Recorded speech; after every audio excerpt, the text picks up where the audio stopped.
আসসালামু আলাইকুম। আপনাদেরকে আন্তরিক অভিনন্দন। সংসদ সদস্য নির্বাচিত হইয়া সশ্রদ্ধ চিত্তে শপথ বা দৃঢ়ভাবে ঘোষণা করতেছি যে আমি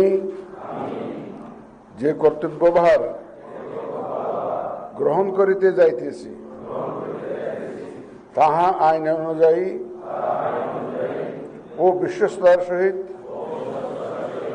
পালন করিব। আমি বাংলাদেশের প্রতি অকৃত্রিম বিশ্বাস ও আনুগত্য পোষণ করিব এবং সংসদ সদস্যরূপে আমার কর্তব্য পালনকে ব্যক্তিগত স্বার্থের দ্বারা প্রভাবিত হইতে দিব না। ধন্যবাদ।